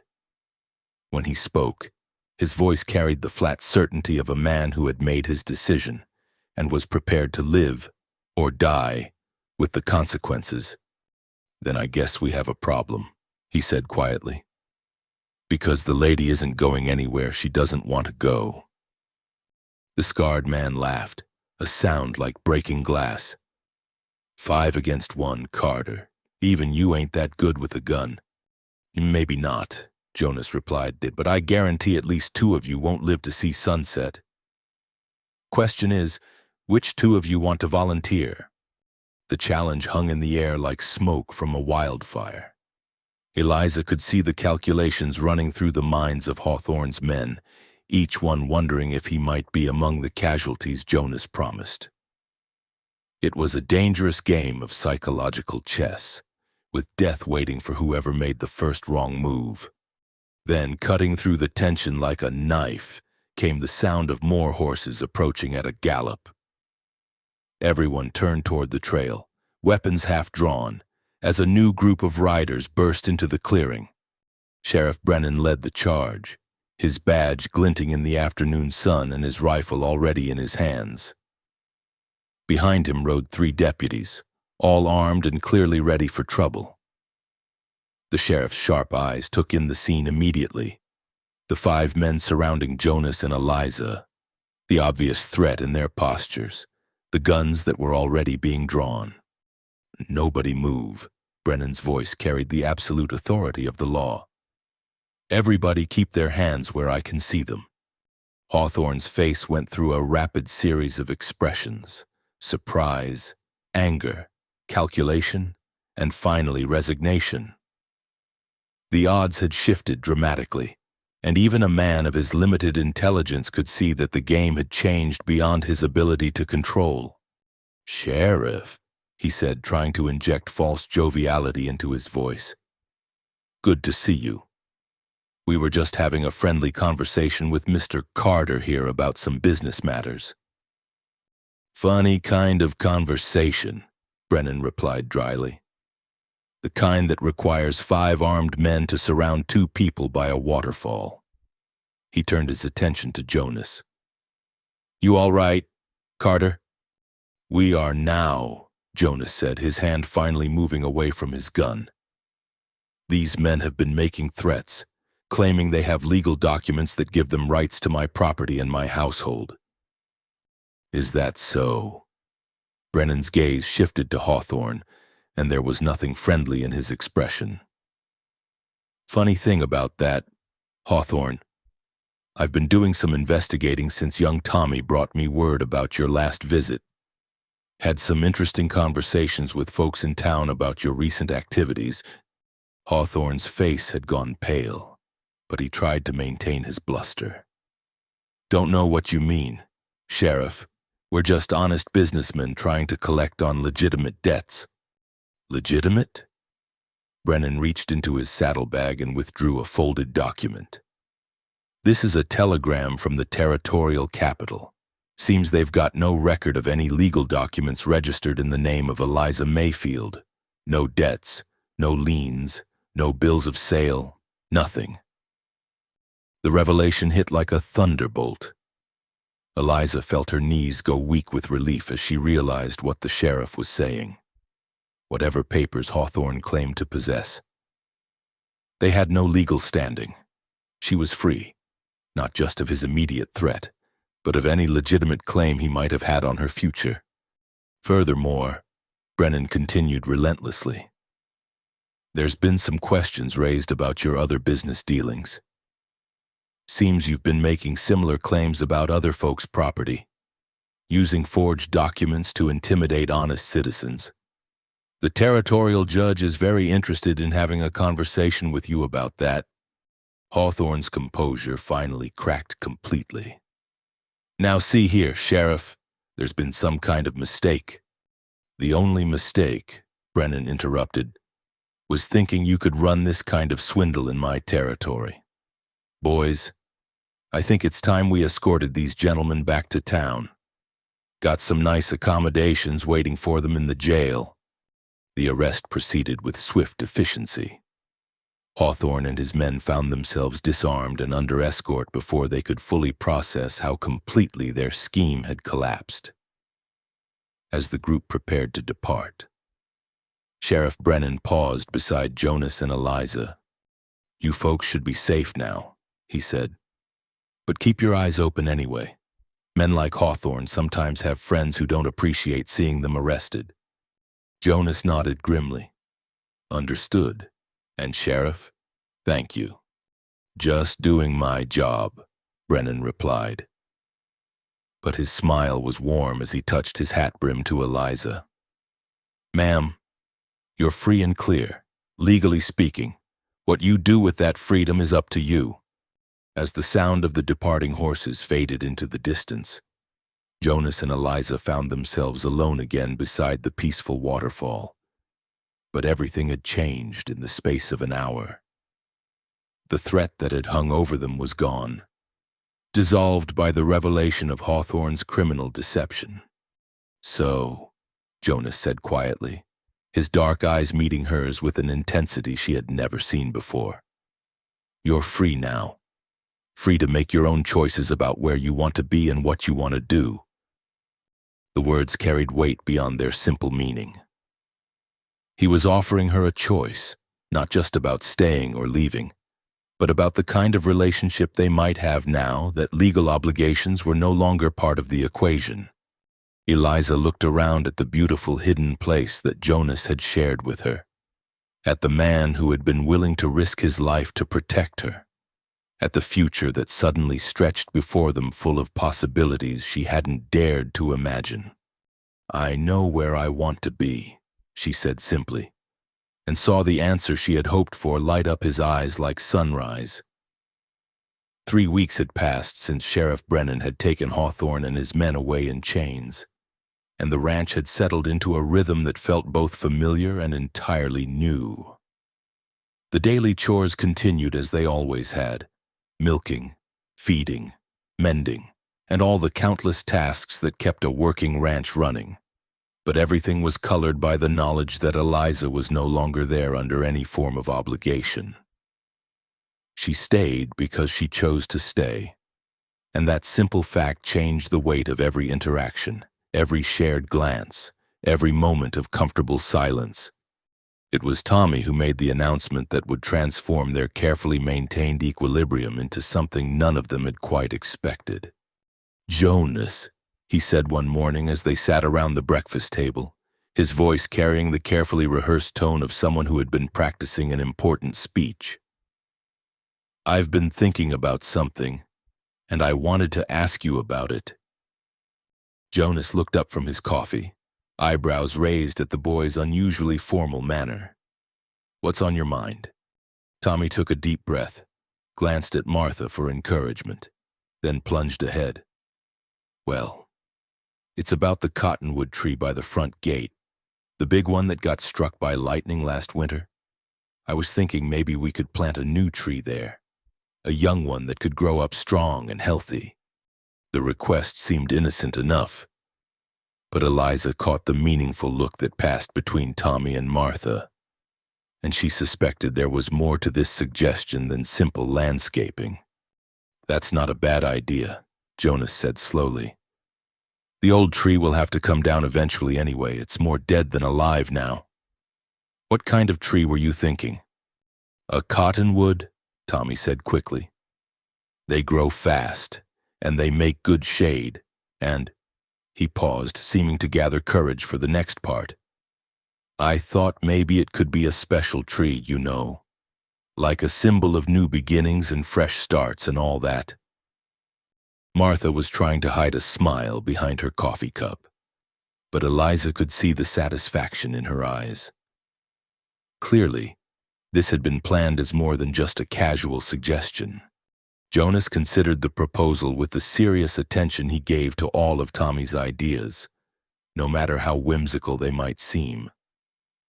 "It's a good thought," he said finally. "But planting a tree is serious business. It's not just about digging a hole and hoping for the best. A tree is something you commit to for the long term, decades, maybe generations. You have to be sure you're ready for that kind of responsibility." His words seemed to carry meaning beyond their literal content, and Eliza found herself wondering if they were still talking about trees or if the conversation had shifted to deeper territory. "I'm sure," Tommy said firmly. "We all are, aren't we?" He looked around the table with the kind of expectant enthusiasm that made disagreement almost impossible. Martha nodded warmly, and after a moment's hesitation, Eliza found herself nodding too. "All right then," Jonas said, and there was something in his voice that suggested he understood perfectly well what was really being proposed. "I suppose we could take a ride up to the ridge this afternoon, see if we can find a suitable sapling. But if we're going to do this, we're going to do it right. The expedition that afternoon had the feeling of a pilgrimage rather than a simple errand. Jonas led them up a winding trail that climbed through stands of mature cottonwoods, their leaves rustling with the distinctive sound that had given the trees their name. Tommy rode beside him on his small pony, chattering excitedly about the project and asking detailed questions about proper tree planting technique. Martha had chosen to stay behind, claiming that her old bones weren't up to scrambling around on hillsides. But Eliza suspected the older woman was giving them space for whatever was unfolding between them. Martha had a gift for understanding when her presence was needed and when it might be better appreciated from a distance. They found the perfect sapling growing in a small clearing where an older tree had fallen, creating a gap in the canopy that allowed sunlight to reach the forest floor. The young cottonwood was perhaps 6 feet tall, with a straight trunk and healthy branches that promised good growth in the years to come. "This one," Jonas said, dismounting to examine the tree more closely. "Good root system, no signs of disease or damage. Should transplant well if we're careful about it." The work of digging up the sapling was harder than any of them had expected. Cottonwoods developed extensive root systems even when young, and preserving enough of the roots to ensure the tree's survival required patient, careful excavation. Jonas took the lead with the shovel, but he showed Eliza and Tommy how to help without damaging the delicate network of feeders that would sustain the tree in its new home. "Easy now," he cautioned as they worked to free the last of the major roots. "Remember, we're not just moving a tree, we're moving its entire world. Everything it depends on for life is wrapped up in this root ball." As they carefully lifted the sapling and wrapped its roots in damp canvas for the journey back to the ranch, Eliza found herself thinking about the metaphor. Wasn't that what all of them had been doing in their own ways? Moving carefully from one world to another, trying to preserve the essential parts while adapting to new soil and different conditions? The ride back to the ranch was slow and careful, with Jonas leading Major at a walk to avoid jolting the precious cargo they carried. The afternoon sun slanted through the trees, painting everything in shades of gold and amber, and there was something ceremonial about their procession that felt both solemn and joyful. Back at the ranch, the real work began. The old lightning-struck cottonwood stood near the front gate like a monument to mortality, its bare branches reaching toward the sky in stark testimony to the power of natural forces. Jonas had been planning to remove it for months, but somehow the task had never seemed urgent enough to tackle. Now, with a replacement waiting to take its place, the dead tree's removal became the first priority. Jonas and Tommy worked together with crosscut saw and axe, carefully sectioning the trunk and branches into manageable pieces that could be used for firewood or fence posts.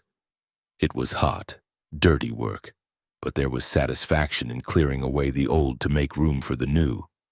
Eliza found herself assigned to the task of preparing the planting site, loosening the soil and mixing in compost from Martha's carefully maintained pile behind the kitchen. The earth was rich and dark, full of the organic matter that would nourish the young tree through its first critical years of growth. As the afternoon wore on, neighbors began to appear as if summoned by some invisible signal. Word had somehow spread about the tree planting project and the small community that existed in the scattered ranches and homesteads of the valley came to lend their support. Samuel and Ruth Henderson arrived first, their wagon loaded with their 4 children and a large jug of fresh cider. Samuel was a man of few words, but his willingness to pitch in with the heavy work spoke volumes about the respect he held for Jonas. Ruth immediately took charge of organizing the refreshments and keeping the children out from underfoot while the adults worked. Next came old Henrik Larsson, the Norwegian bachelor who ran cattle on the range to the north. He brought his expertise with trees. Apparently, he had been a logger in his youth, and his powerful arms that made short work of the remaining stump removal. The Donnelly family arrived just as the sun was beginning its descent toward the western hills, their Irish voices adding music to the gathering as they pitched in with characteristic enthusiasm. Patrick Donnelly had a gift for storytelling, and he regaled the group with tales of tree-planting traditions from the old country while his wife, Bridget, helped Martha organize a feast from the provisions everyone had brought. By the time they were ready to actually plant the sapling, the gathering had taken on the feeling of a genuine community celebration. Someone had produced a fiddle, and impromptu music drifted across the yard as the final preparations were made. Jonas stood beside the prepared hole, holding the young cottonwood with its carefully protected roots, and looked around at the assembled group. The sight of his neighbors gathered on his land, their faces warm with fellowship and shared purpose, seemed to move him more than he was comfortable expressing. "I want to thank you all for being here," he said, his voice carrying clearly across the yard. "This tree, it represents something important, not just to me, but to all of us who've chosen to make our lives in this valley." He paused, his gaze finding Eliza's face in the crowd, and when he spoke again, his words seemed directed as much to her as to the assembled group. "We all know that life on the frontier can be hard and uncertain. We lose things we love, face challenges that test everything we believe about ourselves. Sometimes it feels like the safest thing to do is to stop planting trees. Stop investing in futures we might not live to see. His voice grew stronger, more certain, as he continued. But a tree is an act of faith. It's a declaration that tomorrow matters, that the work we do today will benefit people we may never meet. This cottonwood will outlive all of us. If we tend it properly, our children will play in its shade, and their children after them. He looked down at the sapling in his hands, then back at the expectant faces surrounding him. So when we plant this tree, we're not just putting something in the ground. We're making a promise to ourselves, to our community, to the future. We're saying that despite everything that might happen, we believe in the possibility of growth, of renewal, of better days ahead. The actual planting was accomplished with ceremony befitting the words that had preceded it. Jonas lowered the tree into the prepared hole while Tommy carefully spread the roots, and Eliza began backfilling with the enriched soil they had prepared. Each person present took a turn adding earth to the planting, creating a literal foundation of community support for the young tree's future. When the last handful of soil had been patted into place and the tree stood straight and proud in its new home, Henrik Larsson stepped forward with a bucket of water drawn from the well.